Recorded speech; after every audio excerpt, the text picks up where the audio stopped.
anak pasti hipertensi kalau orang tua mengidap hipertensi. Enggak ya, karena hipertensi itu bukan penyakit yang diturunkan dengan pola genetik tertentu. Memang betul kalau orang tua itu punya hipertensi, anak itu pasti membawa gen bakat dia mudah mengalami hipertensi asalkan didukung oleh lingkungan dan gaya hidup yang juga nggak sehat. Tapi kalau gaya hidupnya sehat, lingkungannya sehat, anak ini juga belum tentu mengalami hipertensi meskipun membawa gen hipertensi dari orang tuanya. Hipertensi bukan penyakit berbahaya. Kata siapa? Hipertensi kalau dibiarin nggak diobatin, tensinya tetap tinggi, bisa menyebabkan komplikasi di banyak organ. Di otak bisa stroke, di mata bisa perdarahan mata, di jantung bisa gagal jantung dan serangan jantung, di ginjal bisa gagal ginjal, bahkan di pembuluh darah di tangan dan kaki juga bisa menyebabkan penyumbatan hingga menyebabkan luka yang tidak bisa sembuh dan sampai harus amputasi. Hipertensi pada lansia itu wajar. Pada lansia memang bisa terjadi yang namanya kalsifikasi pembuluh darah, yaitu pembuluh darahnya mengeras. Ini karena faktor usia dan faktor gangguan metabolik yang lain. Nah, tapi pada lansia ini meskipun nantinya tetap tekanan darah itu lebih sulit diturunkan karena ada kekakuan dari pembuluh darah tadi, tapi bukan berarti kondisi hipertensi pada lansia itu wajar.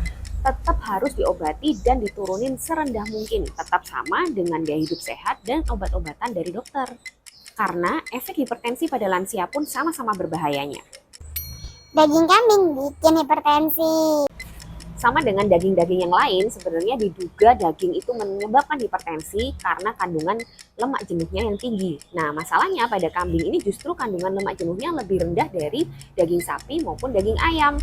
Ditambah lagi, kalau cara pengolahan dari daging kambingnya itu tepat, rendah garam, tidak menggunakan santan, lalu dipilih bagian-bagian daging yang tidak berlemak, itu sebetulnya tidak ada hubungan atau tidak bisa meningkatkan tekanan darah.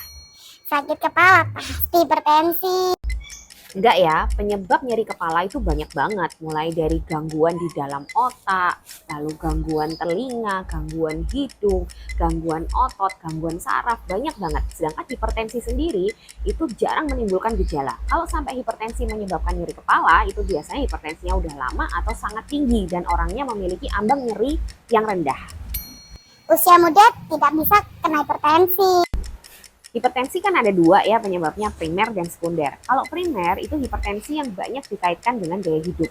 Nah, kalau usia muda terus gaya hidupnya udah nggak sehat, ya bisa aja kena hipertensi. Sedangkan hipertensi sekunder atau hipertensi yang disebabkan oleh penyakit-penyakit tertentu, tersering adalah penyakit hormonal, ini malah paling banyak diderita oleh orang-orang muda. Garam Himalaya lebih baik dari garam dapur bagi penderita hipertensi.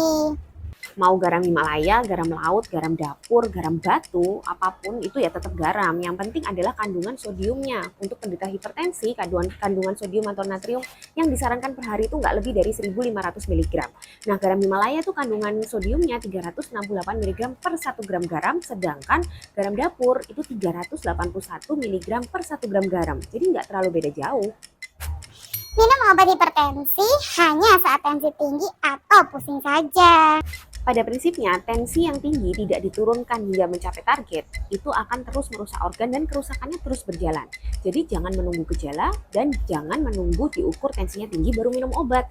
Karena kerusakannya itulah yang harus kita cegah. Jadi minum obatnya atau melakukan perubahan gaya hidup untuk menormalkan tensi ya harus dilakukan terus-menerus.